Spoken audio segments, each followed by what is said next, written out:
I like chaos. I like when things do not go as planned. What? So, I decided to give myself a little challenge. I have to beat a Pokemon Platinum Nuzlocke with everything randomized. The encounters, the moves, stats, typings, and even the entire Sinnoh map. So let's take a look at today's starter choices. We got Ude Machoke, Stu a la Smeargle, and holy shit, is that Ludicolo? My boy? In my excitement, I totally don't forget to nickname him. Don't worry about it. Then we have the standard tutorial, also known as the skip button. I then buy my balls and the Nuzlocke begins. I check my Ludicolo's moves and he's a beast! These special attacking moves are fantastic on Ludi, since he's actually a ground dragon typing, and look at those stats! Wow! I pick up my first encounter, which is an ice dark type Gligar who I named Moxie after some random Pokemon streamer. Definitely don't check him out. I then grab Burrito the Fire Kakuna, Squirk the Flying Krabby, and that's a cool Pokemon. That is a very cool Pokemon. Empoleon is very cool. Definitely not a steel type, right? Stop. It was dragon type, bro. It was dragon type. I just killed it. I thought it would have high enough base stats and everything to survive, but I didn't consider it being super effective. Are you kidding me? That's totally it. We also get a Flygon with bug fighting typing, and I name him after my mortal nemesis, Flygon HG. Love you, Mati. Burrito evolves into an ugly Bronzong, but its flying steel typing is nice, and it's a beefy defensive Pokemon with decent attack stats. What a glow up. Once in Jubilife, the randomizer finally rears its head. I did some side quests and went to the east, only to find myself in a very misplaced forest, occupied by exploding balls. Okay. I quickly grab one of them and notice its poison flying typing. Next up, to the north of Jubilife, a rocky cave entrance transported me to Route 209. I trip over a Staravia and it starts pecking me, forcing me to put it down instead of catching it. Honestly, deserved. I get to Salacion Town and embrace my inner Lara Croft and enter the ruins where I pick up a nose pass and called it DRXX because it reminds me of him. I also scavenge around and found Defog. How neat. I exit and travel further north where I encounter a dark type Venomoth. Welcome to the team, Jofer. Let's see what you're cooking with. And you know what? That's not too bad, actually. I ended up adopting a little kitty cat named Munnet.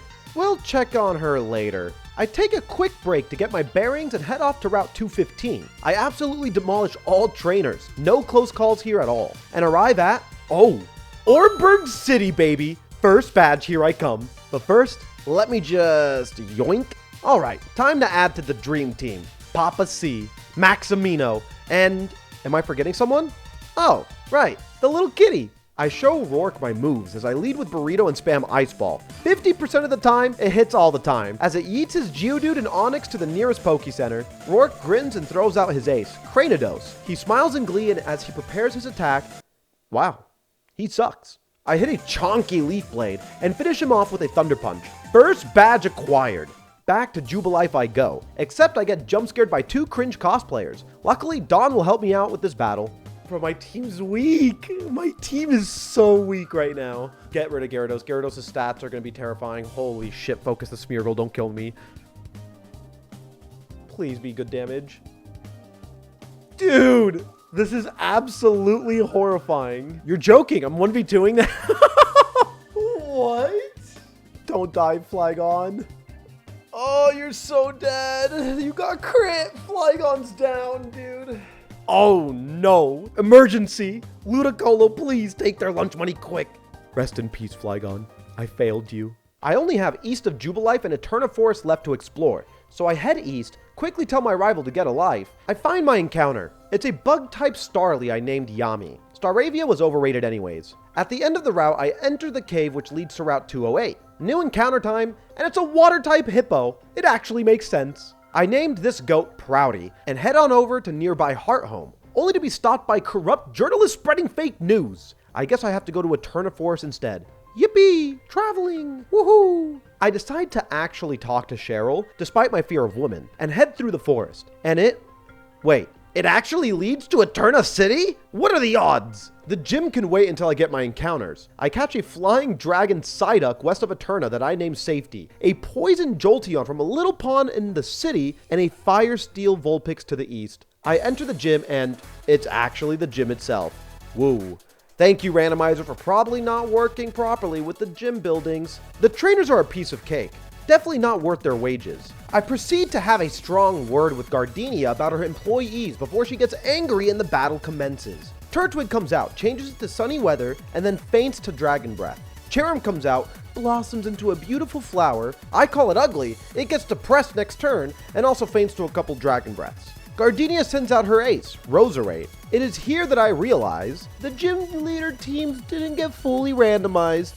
Oh well, I switch to Nose Pass and Roserade stupidly gets hit with Effect Spore, grabs a pillow, and falls asleep. Despite sleeping, the Roserade takes a lot of effort to take down, even waking up for a whole turn. But after enough time, the rose withers, and Gym Badge 2 acquired. I also get the TM Splash. Thanks, Gardenia. Alright, time to knock Team Galactic out easily to... What do you mean I lose Burrito? You, Team Galactic. It's personal now. With my carry gone, I head back into Eterna Forest and hope for a better warp, which is Mount Caranet. I grab a war turtle called Knack and head to the outside. This is Cycling Road. I go underneath the bridge, like the little troll I am, and get my Amistar and call it Kali Yuga. A few trainers are in my way until I meet Dawn. I bully her relentlessly and force her to give me some items before I head into a different Mount Caranet entrance. I do not have the 8 gems for this yet. Guess I'll just head back. I am lost, and this can't get any worse. This is actually a problem. A high level, that's not very effective. Cross chop, if it's a crit, I die. You're steel type. I was dead, actually. It doesn't matter if I'm crit or not. Holy shit. Okay, Mr. Blue Vector, you are now down. Never mind. It got worse. I open up my Sinnoh map and remember that I could go down Route 205 as I now have Cut. I get there and I'm not supposed to be here yet. Despite apparently time traveling, I walk past the perplexed galactic grunts and grab another encounter. Valley Wind works as an Eevee! Yo! Okay, we could evolve that in so many ways. That's a free evolution into anything, to be honest. Water gun wouldn't kill it, unless you're a fire type for some stupid reason.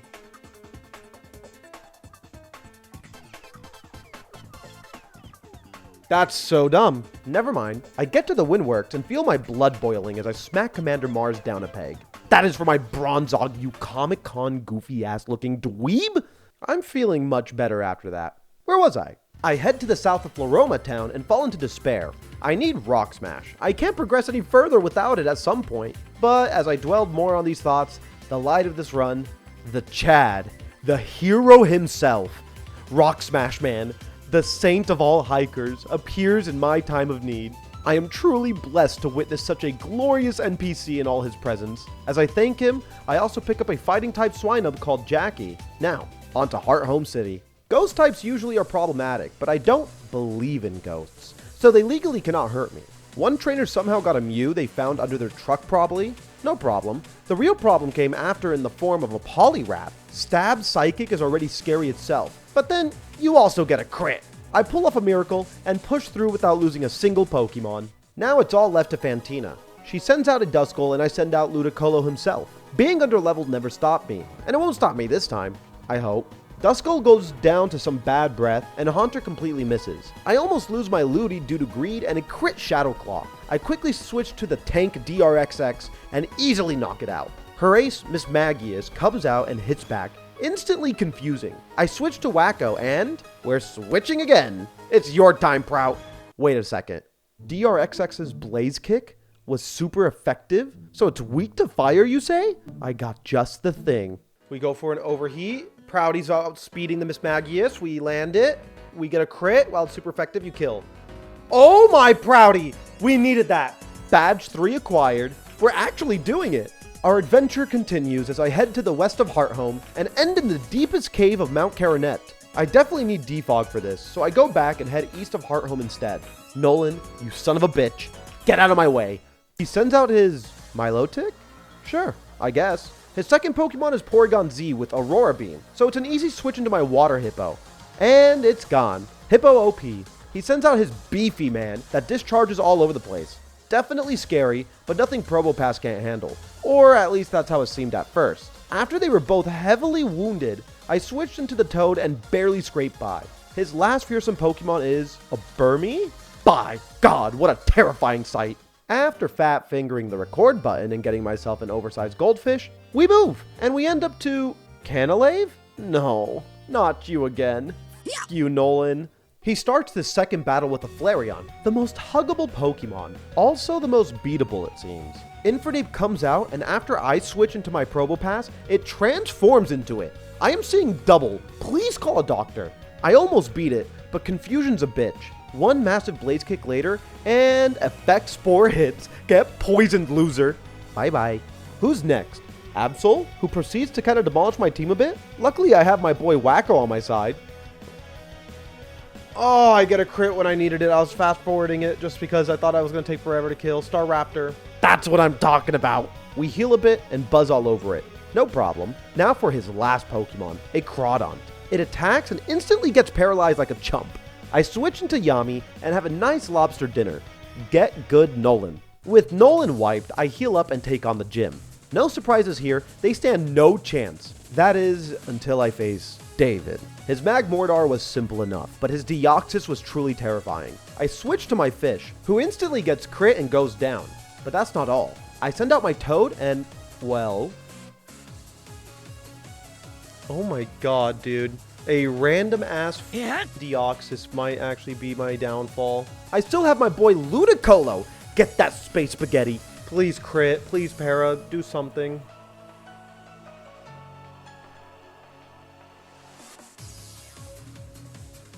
Focus Blast would kill, but I need to land it.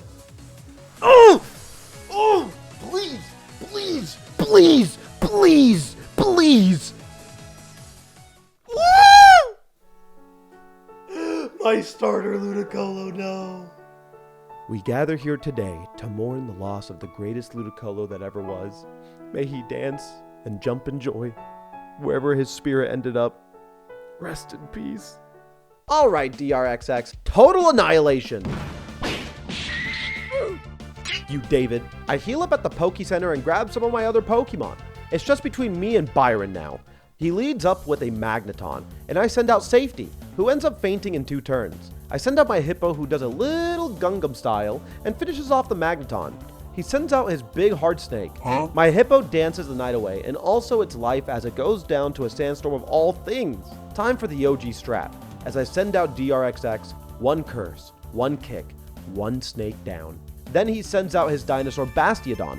It uses Iron Defense and becomes a wall even China would be jealous of. However, I keep chipping away at it while it just stands there, menacingly, until I beat it, and badge number 4 acquired. After that whole fiasco, I set sail to Iron Island, where I get the HM strength and a new encounter, a Mudkip. Not just one of my favorite starters, but an easy evolution as well, and it becomes a whole-ass Torterra, and a beast at that. Speaking of starters, let's see what that Wartortle becomes. Please don't be useless. Please be a good evolution. Oh, you just go from one Gen 1 Stage 2 starter to another, bro. You go from Wartortle to Ivysaur? Come on. I guess they all wanted to keep being starters. That's some crazy RNG, honestly. Time to find another city that has a gym in it. I follow the route which leads to a new part of Mount Coronet, which leads to Veilstone City.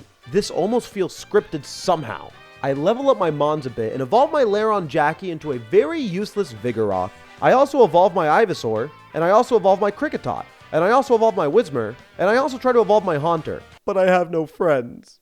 It's an easy route all the way to Maylene, who gets her opening Meditite smacked by Salty, only for the older brother Lucario to come on in and vibe check my Pokemon. Rest in peace, Salty. Gone too soon. I toss out Jackie, totally forgetting about Bone Rush, and quickly switch to Jofer, who easily takes out the Lucario. Macho comes out and gets doomed by a nasty plot boosted Spatial Rend. And like that, badge 5 acquired. With 5 gyms down, it's finally time for the actual story. I help Don with some bull-haired losers and obtain the HM Fly, which opens up the map a ton. I decide to finally get my bicycle, at which point Cynthia gives me an egg that hatches into an Espeon. Welcome to the team. I make it to Pastoria City, grab my encounter, and battle Nolan, who has a low punny. Honestly doesn't surprise me at this point.